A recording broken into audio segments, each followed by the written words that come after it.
Hello friends, here we are again for FRTB Fundamental Review of Trading Book. Okay, so what we are going to do today? So as you know that last time we discussed the default risk charge and the standardized sensitivity based approach to calculate the regulatory capital. This time it is different. It is the model based approach. It is not that risk weighted approach that also called the sensitivity based approach. So this is model based approach, also called the expected shortfall based approach. Okay, and you know it is different from value at risk, right? So yes, you rightly guessed, we are talking about expected shortfall, not value at risk. And uh, and this expected shortfall is calculated at 97.5 percentile. And why not value at risk for model based approach for FRTB? Okay, so value at risk is not subadditive, and regulators, so that is one reason, and another reason is that expected shortfall is more conservative than value at risk. Okay, so because why is it is more conservative? It is like yeah, in the tail of your distribution, or the bell shaped curve, in the tail of the bell shaped curve you have expected shortfall, and you take average of all those losses, okay, in the tail end, after that 2.5% confidence level, which is okay, 1 minus 0.975 equal to 2.5% confidence level. And so that is always more than your value at risk. Okay, so it is more conservative, it is subadditive, and that's why regulators love it. That's why they chose it for internal model based approach. Okay, so yeah, so let's try to dive deep into it. Okay, so let me go through this document first, and so if you can see my document here, what we have done this time. And so this is what I have already told you. This is internal model based approach, expected shortfall model. Okay, okay, but even before that, I want to show you how the expected shortfall works. Okay, how the expected shortfall model works. Okay, so this is my expected shortfall model for you guys. And so what we have here is, it is currented expected shortfall. So let's review the expected shortfall approach briefly. Okay, then we will go deeply into the other intricacies of FRTB model. Okay, and so this is expected shortfall, and as you can see that I have this current period. Okay, so this, you see this 1st of July 2024, it is very recent 1 year period. Okay, like where last year, actually it is all the scenarios from last year, all the daily scenarios from last year.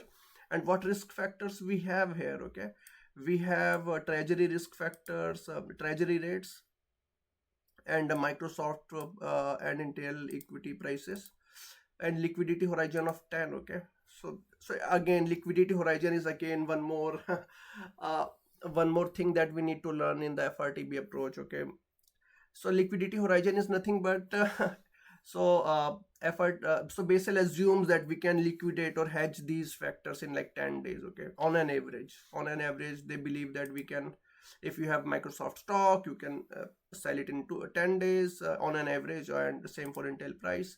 And you have like a bond, then you can okay, liquidate these treasury bonds in 10 days. Okay, now okay, so what extra we have like we have credit spread, like investment grade.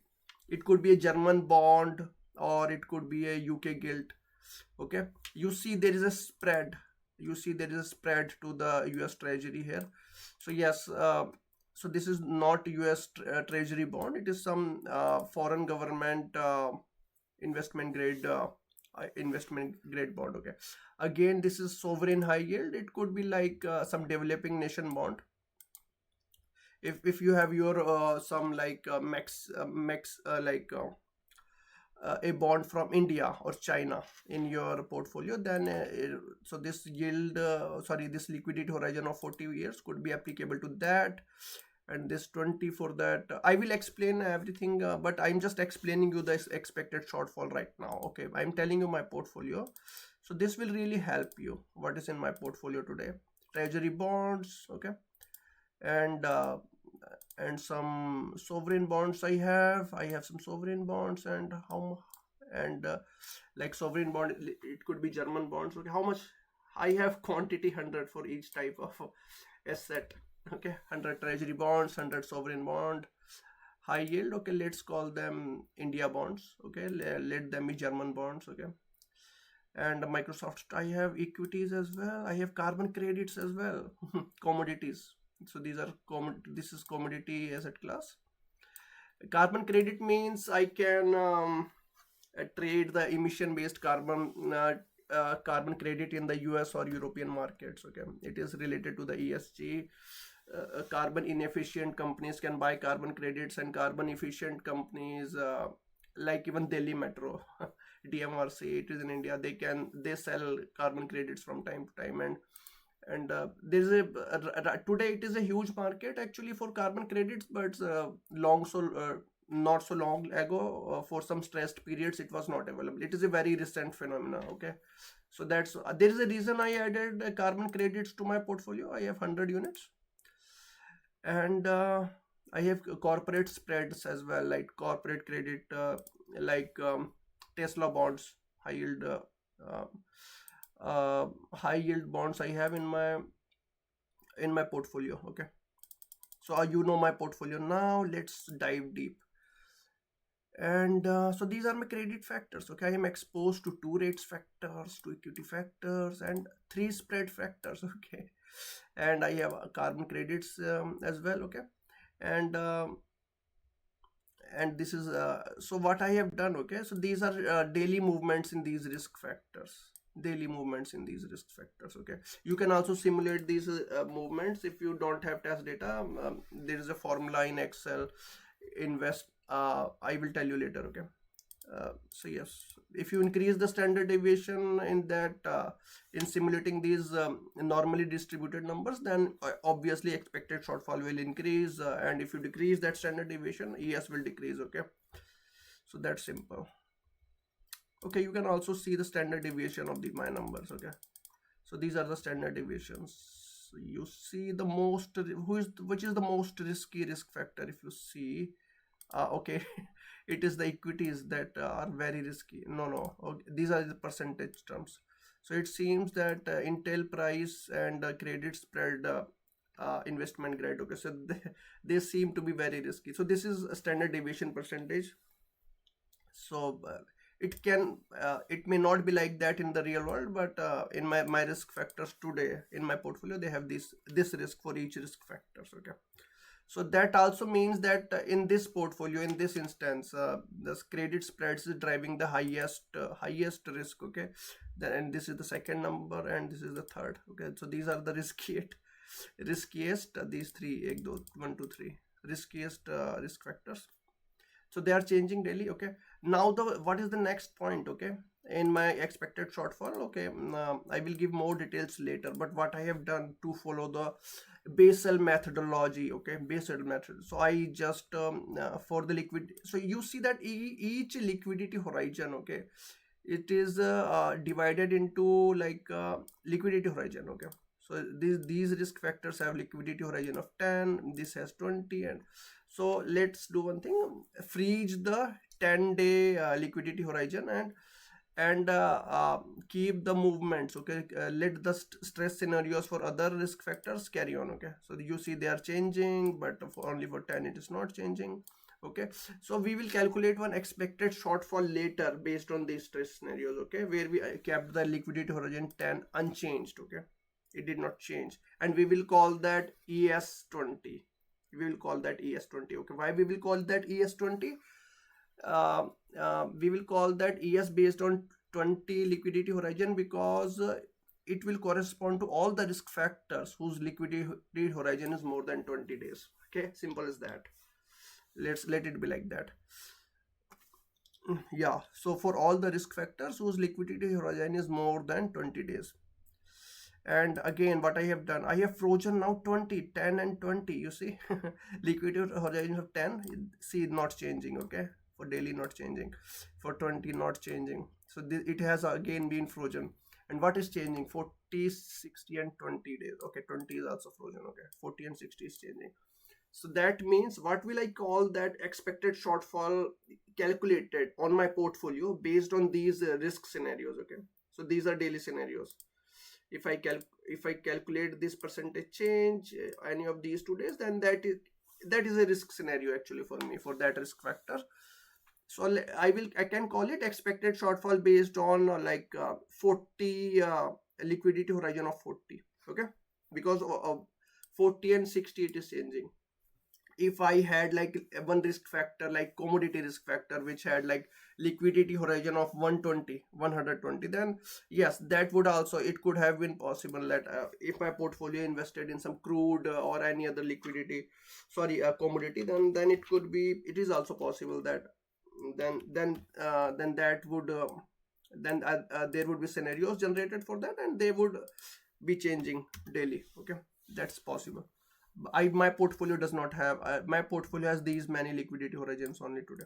Okay, and for same for now 40 unchanged, I will call it ES for 60, liquidity horizon of 60. Okay, so right now, okay, understand only this thing. Okay, liquidity horizon I'm calculating ES for every liquidity horizon. So I have created so many stress scenarios for 1 year. You see, these are 1 year stress scenarios for each expected shortfall measure. Okay, and after that, this is my portfolio that I have already shown you. On my left pane, these are all the scenarios I have.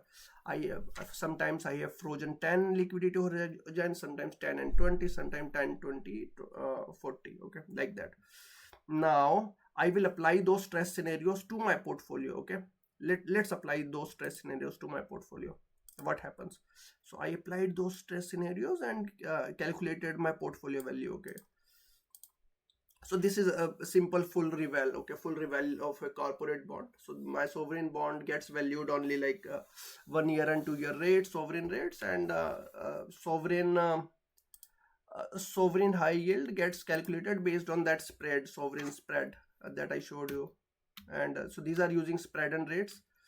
And Microsoft and Intel, they are basically based on that factor movement for that. So if my Microsoft stock increased by like 20% in 2 days, okay, one day it was 100, next day it is 20%, 120, then so that shock is actually 20%. So my portfolio increases by 20% here. Okay, so that's the point. Yeah, so that's the point. So I am applying my portfolio. So you see this my portfolio valuation is coming from B5. Where is B5? So yes, so this many quantity. Okay, this many quantity I have. Okay, so all the factors are moving. Okay, yes, all factor movement. Okay, so I will calculate my expected shortfall based on all those factor movements. So let's call it ESQPI P1. Okay, so what is my expected shortfall for one? So that's it, 992, and I squared it. You might be wondering why I squared it. Actually, there is a regulatory formula here. So this is the formula for calculating portfolio level expected shortfall, and I just need to square for that if all my factors move corresponding to all liquidity horizons. Okay, then all factor movements. So this was for all for, and now again one more scenario set. Only I have frozen N10. If you remember what I stated, then N10 means only liquidity horizon 10 has been frozen. Okay, here you will not, okay, yes, here it is visible. Okay, yes, you see the portfolio valuation is not changing because risk factor is not moving, your portfolio is not moving. Okay, your interest rates are not moving, so your portfolio also has stranded, no down, simple. Here it is moving because you remember it had like credit spreads also, right? It is moving because of those credit spreads, not because of rates. Again, this is moving only because of credit spreads corresponding to 40 liquidity horizon. Okay, again for credit spreads only, not, remember, not because of the rates. This was dependent on 10-year risk factor, so it got frozen. Again, it got frozen. Same for it. I calculate expected shortfall. Okay, what did I tell you earlier? Let's call it ES correspond to liquidity horizon 20. Liquidity horizon 20. Similarly, I calculated for liquidity horizon 40 here. Okay, liquidity horizon 40. And what formula I have used, okay, you might want to know. It is percentile dot okay, yeah. So it is simple percentile function, and this is 0.025 percentile. It is correspond to 97.25 percentile. Okay. Yeah, yes, yeah, 97.5 percentile. And I can and based on the tail, okay, I will get some tail. Okay, based on that var, I apply average to that tail, to that PNLs, all the PNLs in that tail. I apply average, I get expected shortfall. It's simple as that. Okay, suppose in my tail I have like 5 PNLs. Okay, one could be hundreds, minus 100, second could be minus 200, third could be minus 300. So I just average all three, like 600 divided by 3 equal to 200. 200 is my ES in that scenario. Again I did, I you see I'm freezing some risk factors, like I froze 20, 10, 20, 30, 40, and then I'm calculating so many expected shortfalls. Okay, and they will decrease. Actually, you see it decreased, actually. It decreased slightly, but there is decrease. Okay, and here it decreased, here it decreased, here it decreased, right? It's so drastic decrease from here to here. Why will it decrease? Because you are you're decreasing the number of movements in the risk factors. Okay, number of risk factors are decreasing, that's why. And most of the portfolio remains like cash, it does not change. If it is not changing, then it is a cash equivalent only, right? So yeah, that's why it is getting very low and it's getting static, getting stuck there, sort of. So that's the main point. And yeah, and it is also called a diversified expected shortfall. Why diversified? You see, if one risk factor increases, then there is a or possibility, there are odds that a second risk factor will decrease, or one risk factor may go up, one risk factor may go down. Okay, so that probability is there. So all these risk factors, they are not like 100% correlated. And I'm calculating expected shortfall for all of the risk factors. Okay, all are being used. That's why that's the reason this is called diversified ES. And it will always be less than undiversified expected shortfall. Okay, all my risk factors, for all of them I'm calculating simultaneously. That's why now I have calculated all the risks. Yeah, okay, okay. So this is important. You see, if my portfolio completely gets frozen, okay, no movement in any risk factor, you see, my risk factors did not move, so my portfolio did not move. There was all the risk scenarios had zero return. Okay, no plus, no negative, no positive. So value at risk is zero. And you see 10-day PNL also is zero. What is my 10-day PNL? I13, my I10, it's zero. This is my base horizon, 10 days for expected shortfall.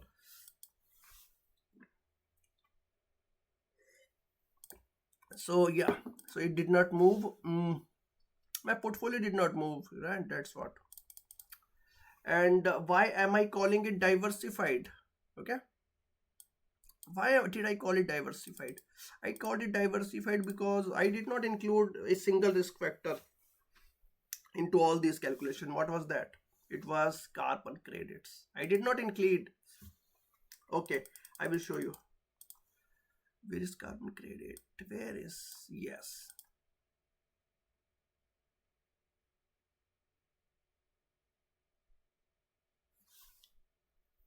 Okay, yeah.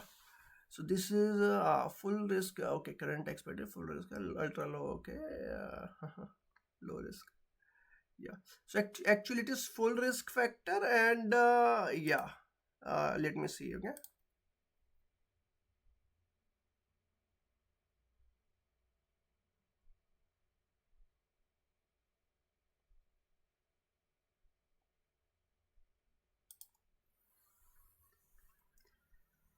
Yeah, so that's all. Actually, wait. Yeah, so yeah, so that's all for that. And I will, let me show you again full expected shortfall. So actually, my apologies there. So this one is supposed to be reduced, so this one is not supposed to move actually. So this one was not supposed to move. I should have calculated it by not moving it. Okay, it should have been static. So that's called a reduced scenario. And why the carbon credits is a reduced scenario, right? Because it was not available in 2007, my stressed portfolio period. Okay, I will also calculate stressed war after this, and this should not be part of that. Okay, so this carbon credit should not be part of stressed scenario. And today also, based on these recent scenarios, I'm supposed to calculate an expected shortfall by removing carbon credits. Okay, so this should be removed for this reduced, you see reduced there. Okay, so because this carbon credit was not available in 2007 scenario, so it has to be removed for the reduced scenario. Okay, so I will remove it and I will save it. So that's the main point. Okay, and now see the okay, what is the stressed scenario? Okay, I also have stressed scenario, you see. And in the stressed scenarios, okay, so this is my stressed scenario. But okay, let me go back again, I forgot to show you one thing. Okay, in my portfolio. Okay, so what formula I have applied? Okay, I have calculated expected shortfall for all the factor movements. Okay, so if you see, there was one scenario in which all the factors moved. So that was the expected shortfall for this one. And this one, when only 20 LH equal to 20, 40 and 60 moved, and this is only for and this for only 40 and 60 moved, and this was only like 60 and all the increase higher liquidity horizons like 120 moved. Okay, and this is the formula. Okay, you can see that there is some scaling applied. Scaling is applied like this. Okay, like 60 minus 40 by 10. Okay, so that is the scaling. And then you calculated ES, then use that scaling factor and then square it and then add it to that all factor ES. Okay, and then square root it. That is your expected shortfall. Okay, so I will put it on GitHub. Okay, you will get access to this Excel. Okay, now you have seen the reduced factor. Okay, now let me show you the full factor. Okay, actually this was supposed to be the full factor. Let me open the reduced stressed period. Okay, I told you, right, my expected shortfall must be calibrated to the stressed period. Okay, so what is my stressed period? Okay, for my portfolio it was 2007, when the bank faced maximum losses. So this is the bank faced maximum loss in 2007. So I got 1 year period in 2007 where I'm calculating daily factor movements. Okay, you see carbon credits is missing here. Okay, so this was supposed to happen in this also. Okay, this is reduced, it did not happen. Okay, my mistake. But it should be not here on, and you see the movements here. Okay, okay, wait, I will go back. So my portfolio stays same, and see the my stressed expected shortfall is so high compared. Okay, let's see what was my expected shortfall here. Okay, try to compare. It was 1019. Okay, and 3. And why the difference? Okay, you might be wondering why so much difference. Okay, see the see the standard deviations here, and see the standard deviation. If I have calculated standard deviation there, then you must be able to understand it. Okay, it's not there, but I'm just saying that these are very highly variable numbers. See, 5 jump to 4, then 3, the wild swings in the risk factors moving wildly. And you see, okay, let me compare. Okay, 4.2, 4.69, yeah, they are so calm and so sober. Okay, now see here in the stressed period, so much volatility. If you calculate standard deviation of this series, okay, I bet it is at least 10 times higher than this. The same for all the risk factors. Okay, these are highly volatile numbers. Okay, even the Microsoft stock, okay, it was so calm and sober in like this 2024. So see, it is wildly jumping in my stress scenarios. Obviously risk will be higher, your portfolio is highly volatile. And one thing, okay, I removed carbon credit. Okay, and I calculated so expected shortfall approach remains unchanged. I just removed carbon credit, okay, and it was very volatile, highly stressed period, corresponding to 2007 stress scenarios. And the stress scenario formula remains unchanged, okay. Okay, let me go through this document that I created for you. Okay, so I showed you certain risk factors here, okay, like all these, okay. So these are modelable risk factors for me, okay. Why they are modelable? Because there is a criteria that Basel has set up, okay.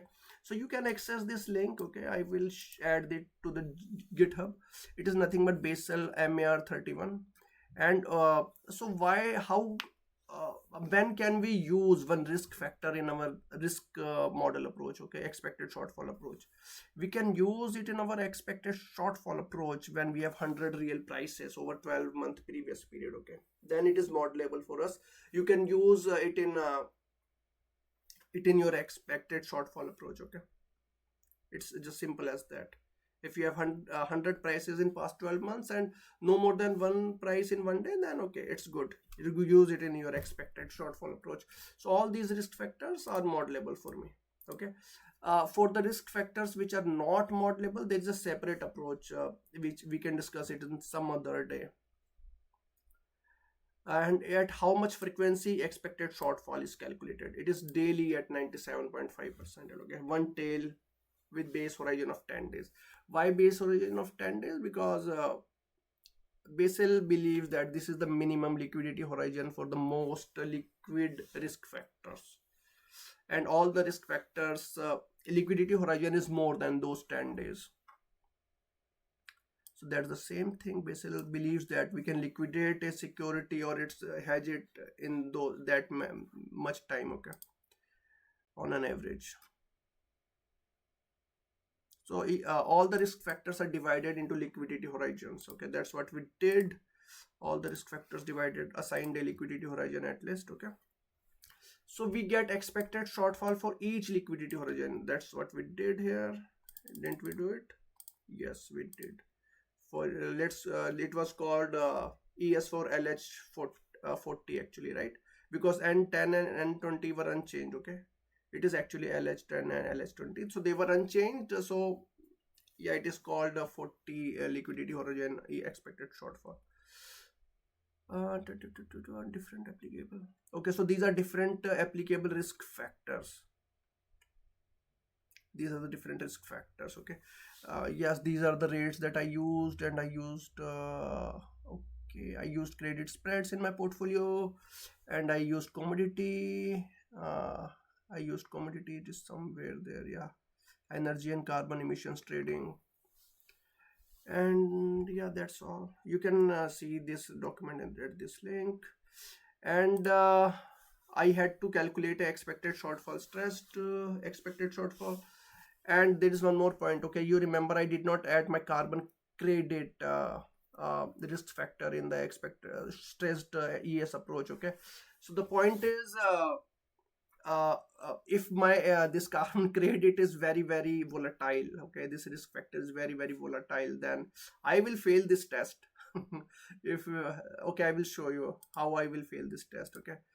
So if my reduced risk factor, which was carbon credit, this is a scenario that I tested when it was very very what I say uh, very very risky, okay. Then its volatility was high, okay. Then my reduced expected shortfall by my current expected shortfall was actually 41%, okay. It is not supposed to be like that.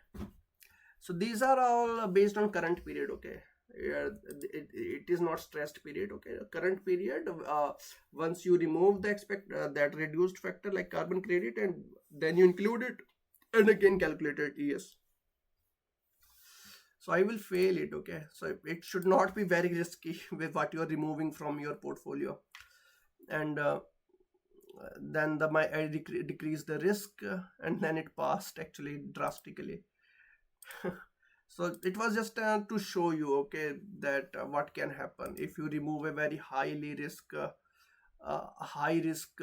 factor from your portfolio for reduced ES. And yeah, so that's all. Let's go back. And yeah, so how many expected shortfalls did I calculate? You see, I calculated 12 expected shortfalls. Okay, why did I calculate so many? Okay, I showed you the diversified, right? I calculated three diversified expected shortfall. One was current period, full risk factor current period, where I included carbon credit. The second was reduced current period, okay, where I removed carbon credit. And one was reduced stressed period, where I went to historical scenarios, stressed historical scenarios. Remember, stressed.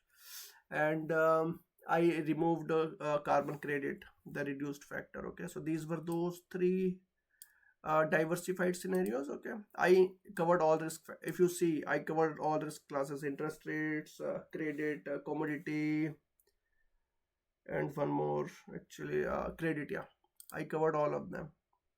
That's why diversified. Then for each equity, actually, and I also calculated for each risk class as well. Okay, it is nothing but not very different from the full diversified, because uh, i I moved only the equity risk factors. Think like this. No, nothing else. Suppose my portfolio is only made of Microsoft and Intel stock, nothing else. Think about expected shortfall you calculate, that is will be corresponding to those. And in these three scenarios, you can, in these three expected shortfall, you can assume that portfolio contain only credit risk factors, nothing else. Okay, nothing else. And that's why they are non-diversified, right? Because equity is not hedging the sorry diversifying the risk of credit spread, and credit spread is not diversifying risk of like commodity or interest rate, right? So that's why it is called non-diversified. Okay, that's the point.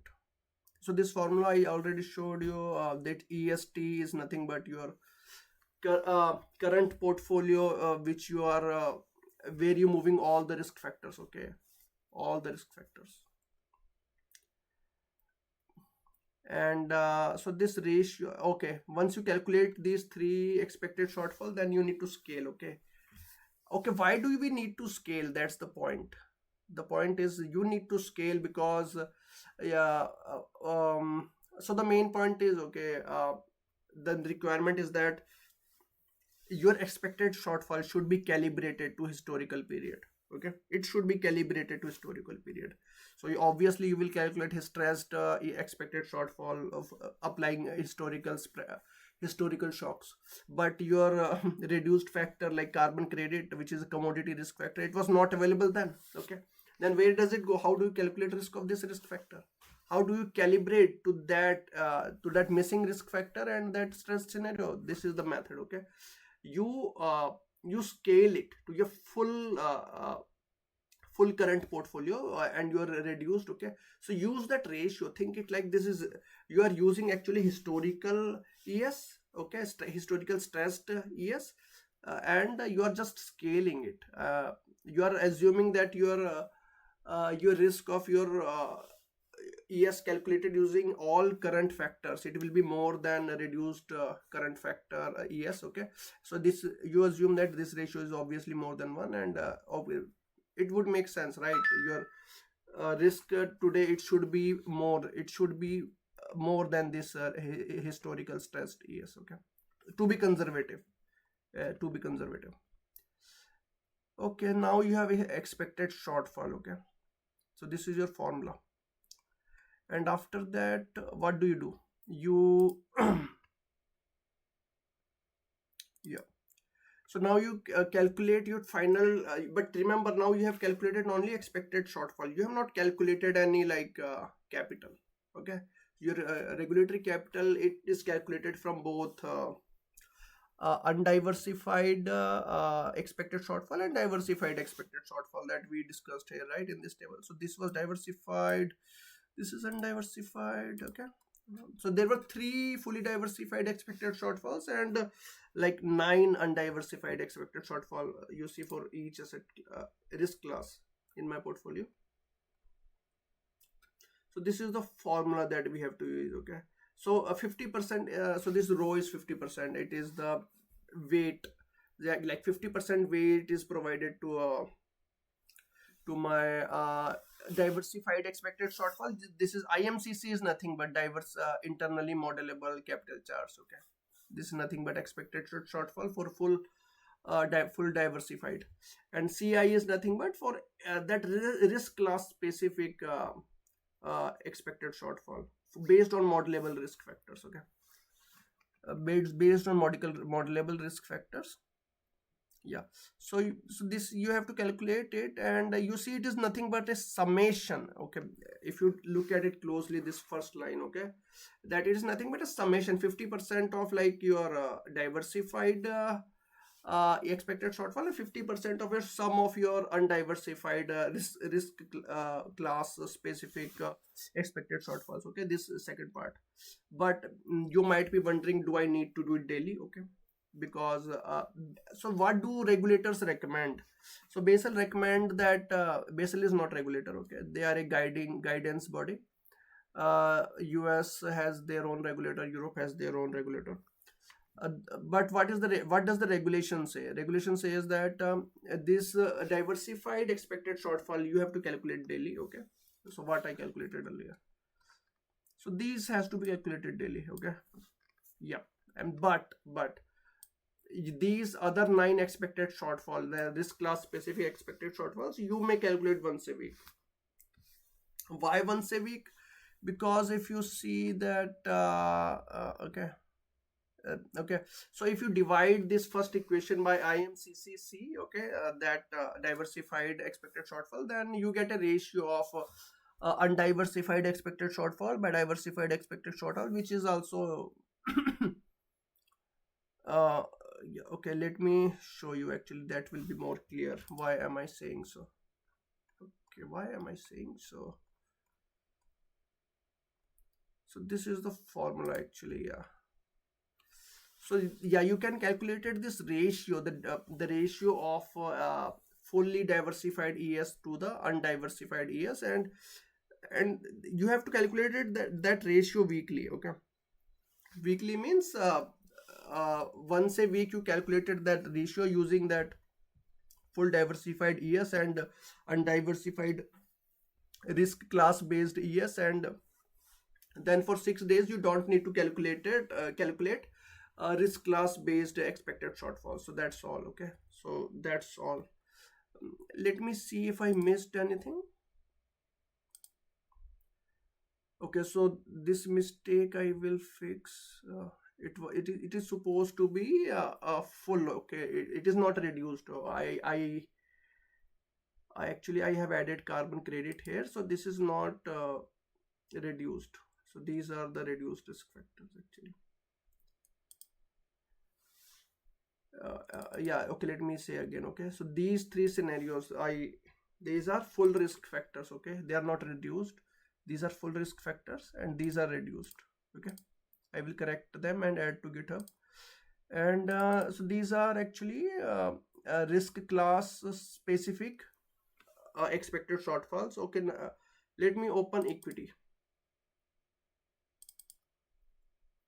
Equity is nothing but, you see, I will move only equity risk factors. Okay, only you will see movement, only in everything is static. You see, only equity is moving. Okay, so that's all. You calculate expected shortfall based on that. Let me open for credit, that it will be easier for you. Credit, let me open full. You see, only credit will move. Okay, once the credit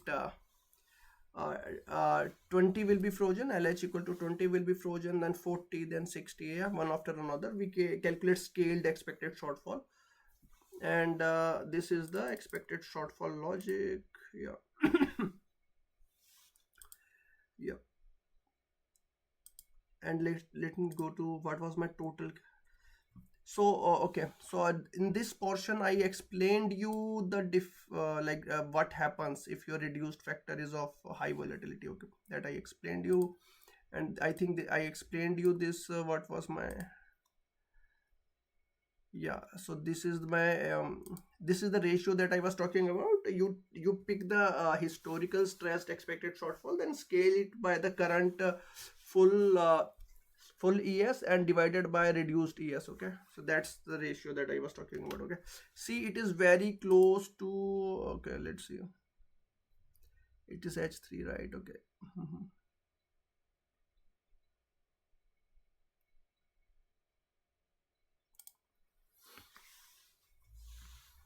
Yes, yeah.